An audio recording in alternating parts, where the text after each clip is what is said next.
Continuamos.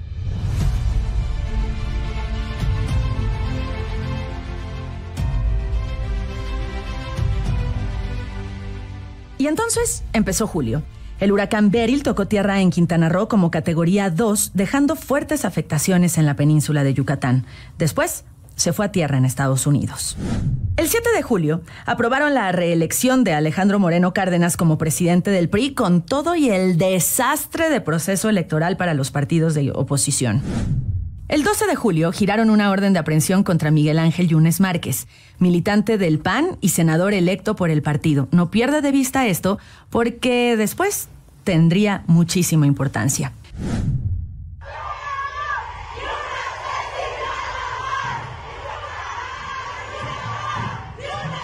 En Mexicali, en Baja California, hubo protestas por el feminicidio de Paola Andrea después de tomar un taxi por aplicación. Sí, un caso que llamó muchísimo la atención.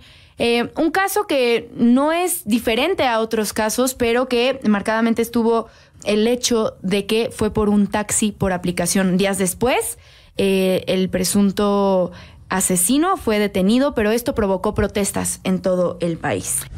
Y el 25 de julio nos enteramos de uno de los hechos más determinantes de este 2024. Estados Unidos, sin previo aviso a nuestro país, anunció sobre la captura de uno de los narcotraficantes más buscados de la historia, Ismael El Mayo Zambada, el fundador, junto con el Chapo Guzmán, del Cártel de Sinaloa.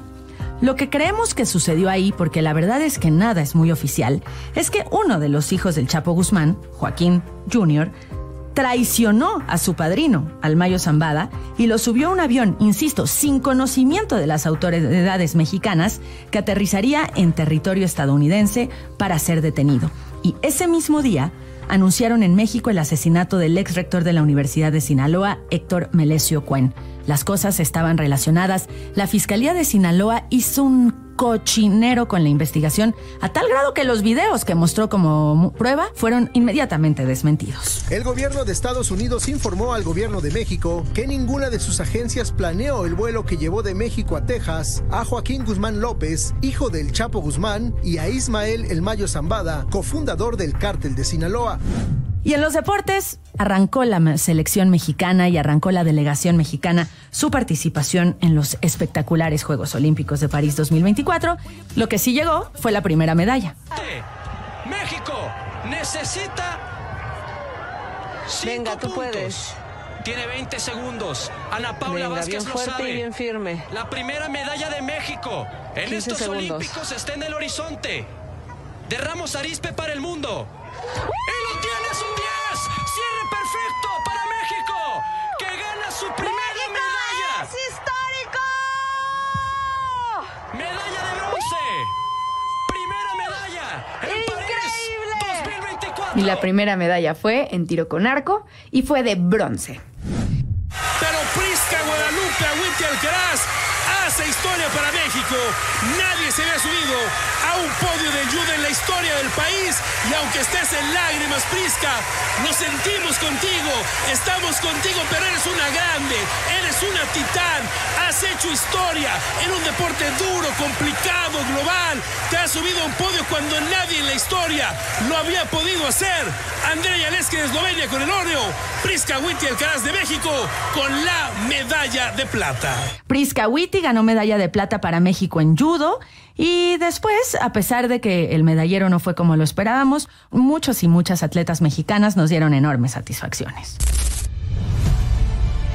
Los Juegos Olímpicos nos dejaron momentos inolvidables, pero en nuestro país también ocurrieron muchas cosas en agosto. Claudia Sheinbaum recibió la constancia de mayoría que la acreditó como presidenta electa de México. Y el 19 de agosto renunció la fiscal de Sinaloa tras las irregularidades en el asesinato de Héctor Melesio Cuen, el mismo día de la detención del Mayo Zambada. Ya lo decías muy bien, Dani, una investigación que estuvo llena de irregularidades. El 21 de agosto arrancó lo que conoceríamos como el paro del Poder Judicial. Trabajadores del Poder Judicial empezaron con las protestas que siguieron por meses.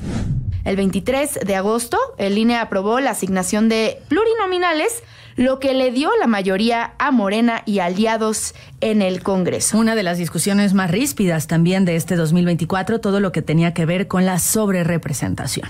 Así es, y días después el Tribunal Electoral aprobó el proyecto que avaló la mayoría calificada de Morena y aliados en el Congreso, lo que permitió, meses después, ya platicaremos al respecto, la aprobación de las iniciativas que el entonces presidente López Obrador había mandado. Gerardo Fernández Noroña fue elegido como el próximo presidente del Senado. Y en otros temas también de deportes que tienen que ver con nuestro país, el 28 de agosto comenzaron los Juegos Paralímpicos de París, en donde México, por cierto, logró 17 medallas. Arrancó septiembre, el mes patrio, el mes que siempre se pinta de tricolor, y comenzó con una serie de protestas por parte de trabajadores del Poder Judicial que habían iniciado, como lo platicamos algunos días antes. El 10 de septiembre, uno de los momentos más lastimosos y penosos de la política en este país. Esto sucedió cuando manifestantes derribaron nada más y nada menos que las puertas del Senado durante la discusión precisamente sobre la reforma judicial que quedó aprobada con el voto de Morena y aliados de nada más y nada menos que Miguel Ángel Yunes Márquez, senador del PAN, con varias denuncias en su contra. En Sinaloa, por todo lo que había provocado la detención, la rarísima detención del Mayo Zambada, empezaría lo que hasta ahora ha sido un verdadero infierno.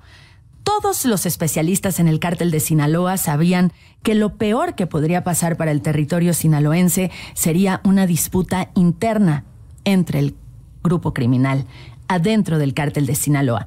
Ese grupo, ese cártel que todos en el mundo conocemos no solo por el crecimiento de este, sino por las series de televisión. Y finalmente sucedía lo que se temía. Los chapitos, los hijos del Chapo Guzmán, se estaban peleando a balazos con la Mayiza, quienes apoyaban al Mayo Zambada. El 13 de septiembre, hablando del Mayo, él se declaró no culpable de cargos de narcotráfico en una corte de Nueva York. Sí, en la del este de Brooklyn, la misma donde habían juzgado años antes a su exsocio, Joaquín El Chapo Guzmán, y a al secretario de Seguridad del sexenio de Felipe Calderón, Genaro García Luna.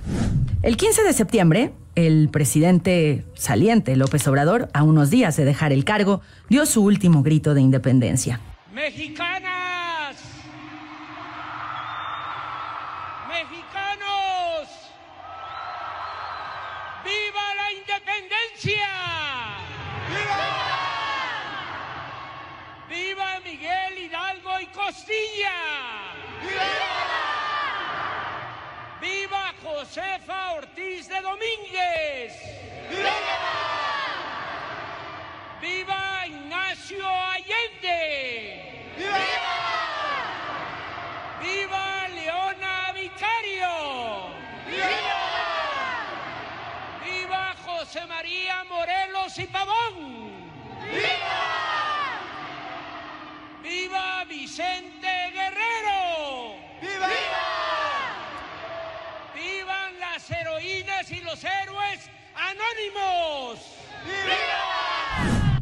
Y también se realizó una marcha por los 10 años de la desaparición de los normalistas de Ayotzinapa. Era 26 de septiembre del 2014 cuando la desaparición de estos conmocionó a México y al mundo. Y entonces, lo impensable. El queridísimo puerto de Acapulco, Vivi, el Acapulco que todos queremos, el Acapulco que a todos nos tiene un recuerdo, después de haber sido devastado por Otis y después de intentar recuperarse por meses, volvía a ser golpeado por un fenómeno meteorológico. John, que se fortaleció 2 veces en territorio mexicano y que dejó severas inundaciones en el puerto de Acapulco, Dani. En el mundo del espectáculo, del periodista, nos despedimos del queridísimo André Marín después de una